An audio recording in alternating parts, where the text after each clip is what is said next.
Programang ito ay rated SPG. Striktong patnubay at gabay ng magulang ang kailangan. Maaaring may masiselang tema, lengguwahe, karahasan, sexual, horror o droga na hindi angkop sa mga bata.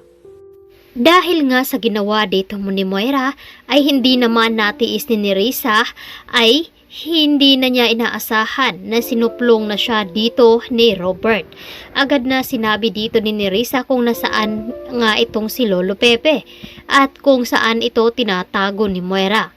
Napapaiyak na lamang itong si Moira dahil hindi niya inaasahan na nagtraidor sa kanya itong si Nerissa. Hindi niya kasi kaya na ang mga ginagawa dito ni Moira at takot rin siyang madawit dito sa kanyang ginawa dahil baka makasuhan pa siya dito sa pagtatakip ng mga kasalanan ginawa dito ni Moira.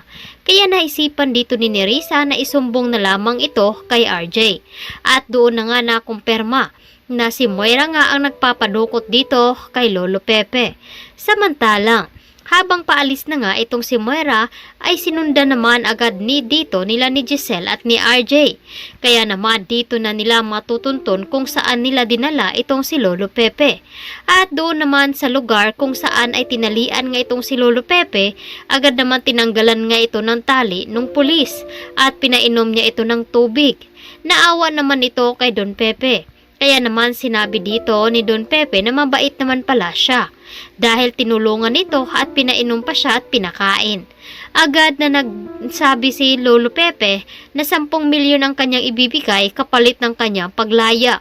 Pakawalan lamang daw siya at ibibigay niya ang 10 milyon sa kanya. Kaya naman mapabago ang isip dito ng pulis at tutulungan niya itong si Don Pepe upang makatakas doon sa mga kamay dito ni Moira.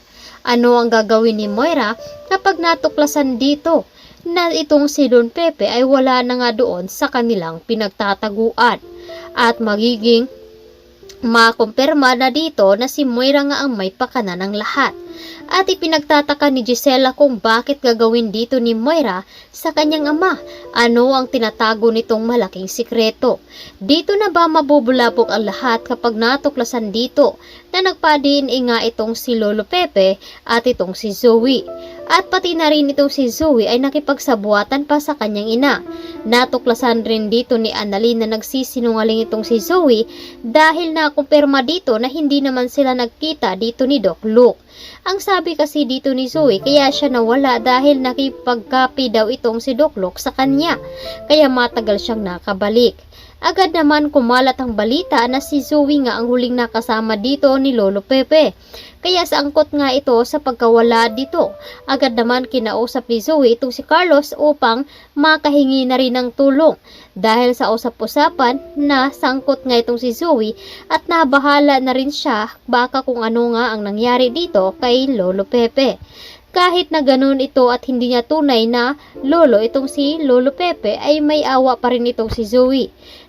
Sinabi niya dito kay Moira na wag daw itong papatayin dahil nga hindi niya kayang mangyari ito sa kanya.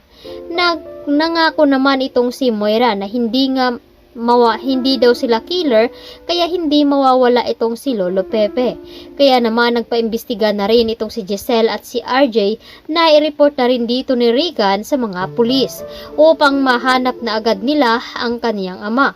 At ito namang si Annalyn ay may pagdududa at mayroon siyang sariling investigasyon dito kay Zoe. Kaya ito ang dapat nating aabangan ngayong Lunes dito lamang sa Abot Kamay na Pangarap. Maraming salamat.